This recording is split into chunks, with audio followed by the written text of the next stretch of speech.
Hello everyone, welcome to Root Hack. I'm Rushain and welcome to another Hack the Box walkthrough video. We are taking a look at the Linux machine Keeper by HackTheBox and learn critical aspects of security. In this session, we will explore the dangers associated with using default credentials on externally facing services like your web applications.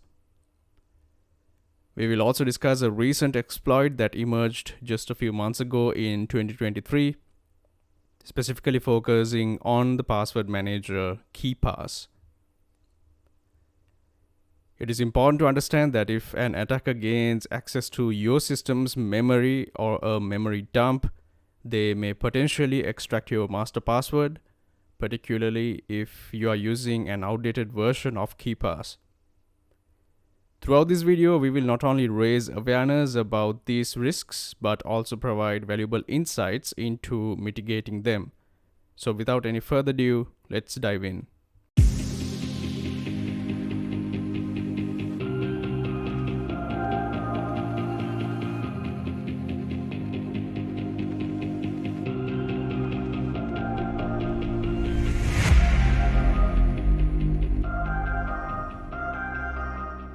Alright, I'm on my Linux terminal here, and first of all, let's ping the target IP and see if it's reachable. So the IP is 10.10.11.227, and we are getting some responses, which is great.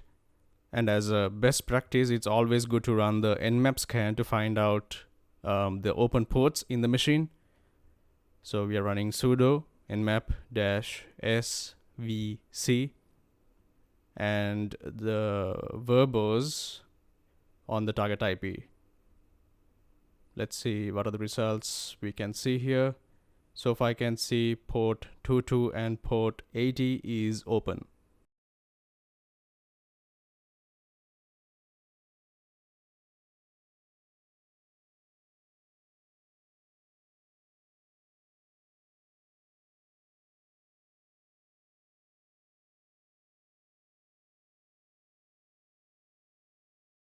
This means we can potentially SSH into the target IP, and also there should be HTTP service active on port 80. We can see there's Nginx 1.18 Ubuntu is running. So let's go to the website and run it, and we can see to raise an IT support ticket, please visit tickets.keeper.htb/rt.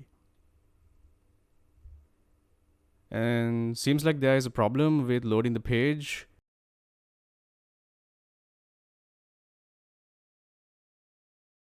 So I'm going to go to my hosts file and update this IP and also the domain names. So nano/etc/hosts.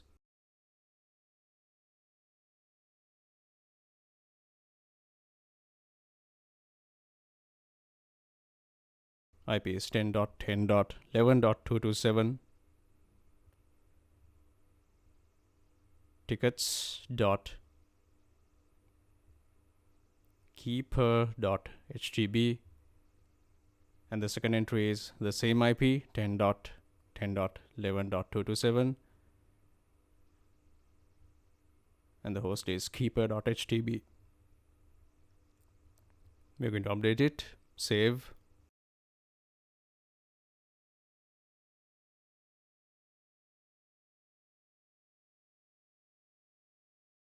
and exit. Let's run a quick cat and see if the entries are visible and saved. Yes, it is. Now let's go to the web page and refresh. Let's see if we can view the web portal. Yeah, it is prompted with a typical login, username and password. Right away I can see there is a Ubuntu version, a Debian version. So let's copy that, do a quick Google search and see what we can find. Seems like a request tracker 4.4.4 being running on this portal. Let's see if we can find any information about logins here, any default logins. README files are available. There's a README file and config files. Let's open the README file. So many information given here about a general installation. And just like I thought, under step number 7, we can see the default credentials, which is root and password. I'm going to quickly save these up on a notepad, so in the future we can reuse them without having to type it.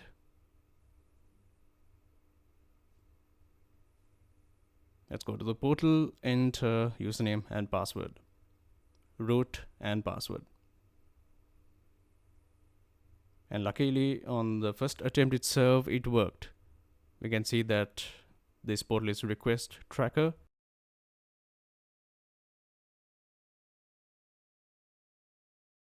Some ticket creation details are there, logged in as root, settings, preferences, blah blah blah. We can see admin users select. Let's go there. Alright, so we got 2 users here, root and another user called lease. Under root it says a super user under the comment section. That's pretty much it. There is no other information available. Let's go to the other user and see what we can find. Seems like the language is set up to Danish.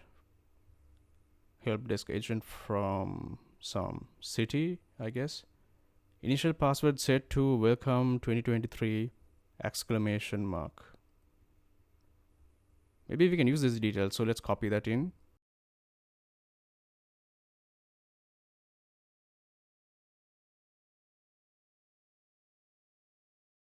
The username given here is not English as well, so I'm assuming it's Danish. So I logged out.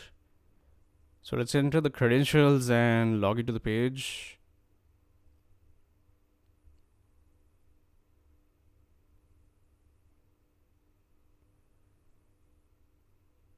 And this whole thing is in Danish, so it's not usable. Alright, so I came back to my terminal and we could see that SSH port is open as well. So let's try to SSH into this user using the terminal itself. SSH, the username, at our target IP 10.10.11.227. Enter. Asking for the password. Copy that in. Paste. And voila.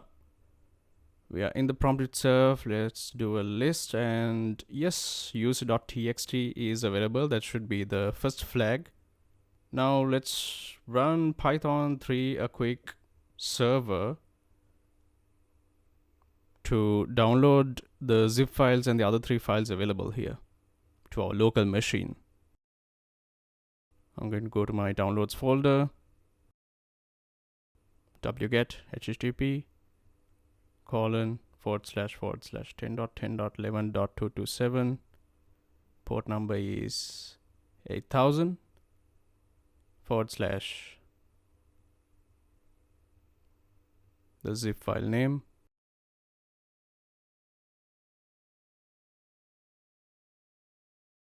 Give it a second to download.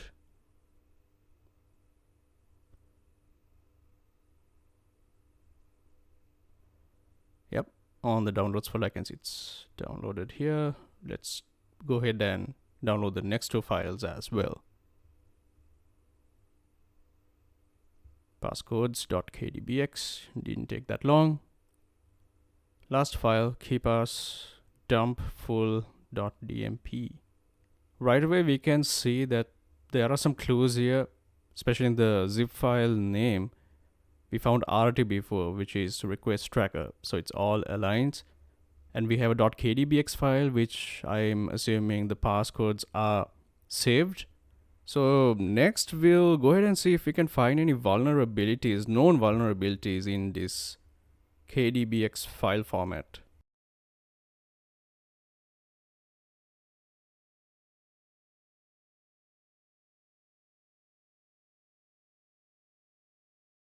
Seems like there are a couple of vulnerabilities available.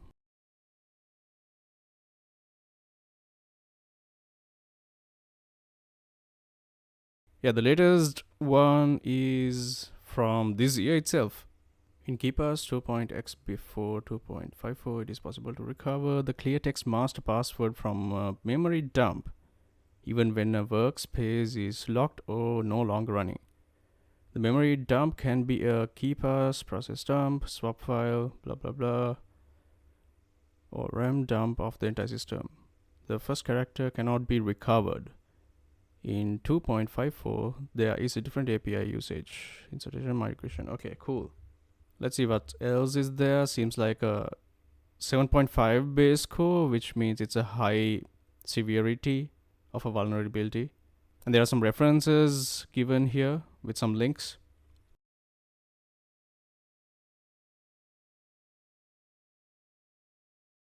There's a GitHub link with Keepass password dumper.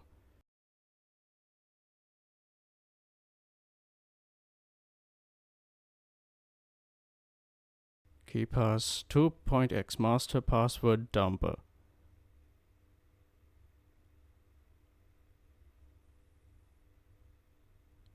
There's some instructions given in the readme.md file.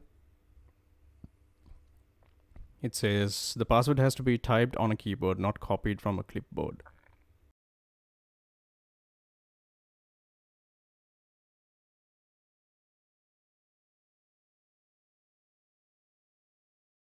To set up, we have to install .NET.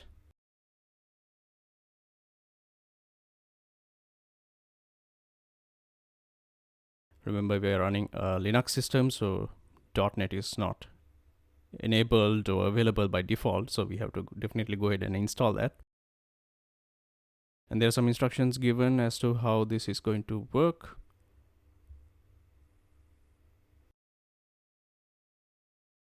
Cool. Let's go ahead and download the zip file.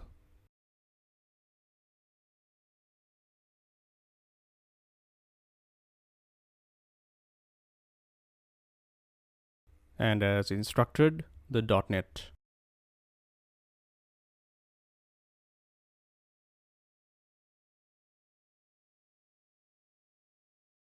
.NET 7.0 and 6.0. Let's go ahead and download the latest version on Linux.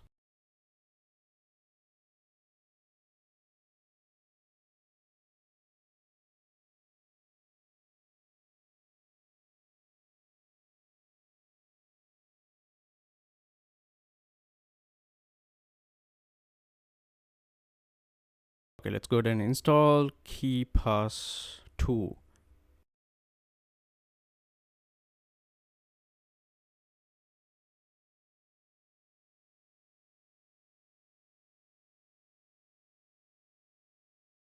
Give it a second. It seems like it's going to take a while.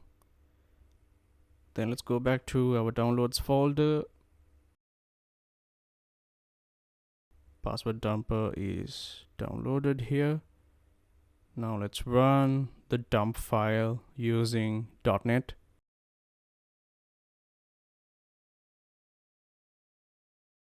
And I've been given with an error. Couldn't find a project to run. Ensure the project exists on downloads.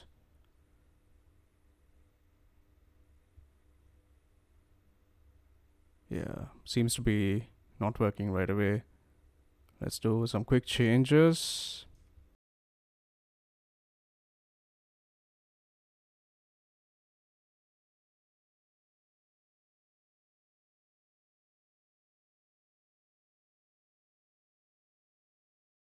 I move that file, and now we are being given with a new error which says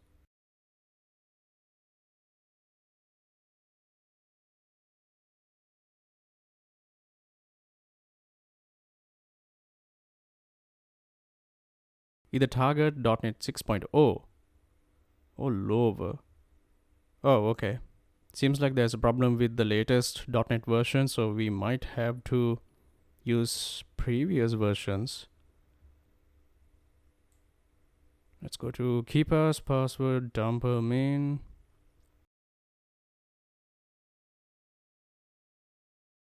So we can see a .csproj file.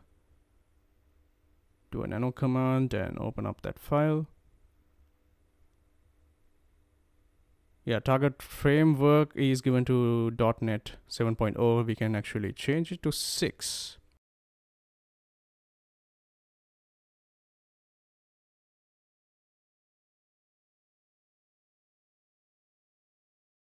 Save that and exit the file. Now let's go back to the previous terminal and run the .NET on the dump file.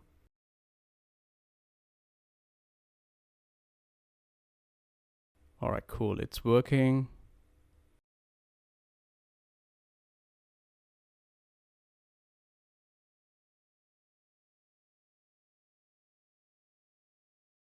And at the end, we've been given a combined string and these outputs. So let's do a quick Google search and see what we can find.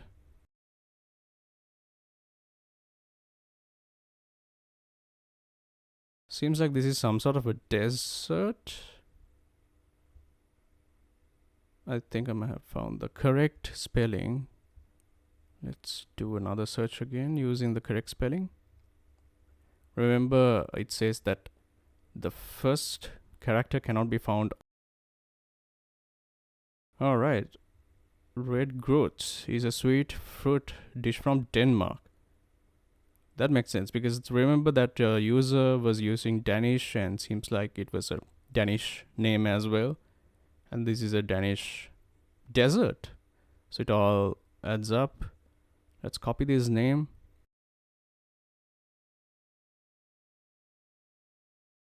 Change to simple R because the password before didn't use any capital letters. Running Keepass 2. A typical interface used by Windows. Let's go to downloads folder, passcodes file. We have to enter the master password by typing it in. You can't copy paste it because it does not work according to instructions.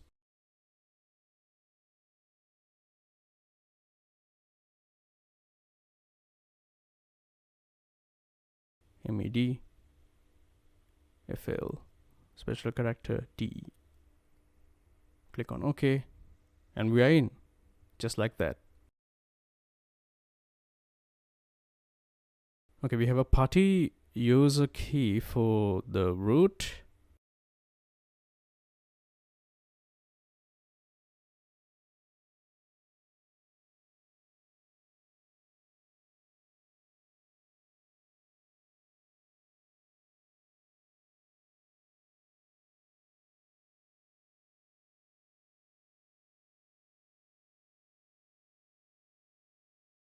We can probably SSH into root using this key, so let's copy that. I am going to, let's go back to downloads, use Vim this time, and create a file called keeper.ppk because that's the file format. Paste it in, type colon WQ, write and quit. Now let's use the cat command keeper.ppk to weave that file we created, has the information that we saved, all good. Now let's run party gen keeper.ppk O for output, private open SSH -o ID _ RSA. That will be the file name. Cool, it worked. Now let's do a list, and we can see id_rsa is available and ppk file is separately available on the same folder.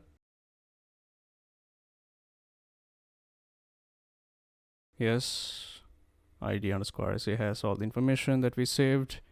Now let's go back.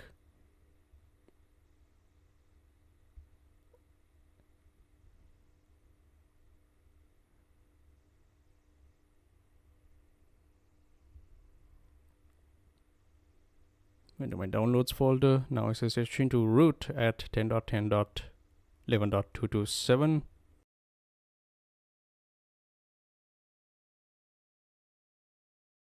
-I id_rsa. We are in the downloads folder because id_rsa is available there. Alright, we got the prompt. Let's do a ls, and yes, the root.txt file is available, and that should contain the final flag. So there you go, guys. We learned so much by mingling around with this box. I hope you found this useful. If you did, please make sure to drop a like and subscribe to this channel. I'll see you in a future video. Until then, take care of yourself and take care of each other. Peace.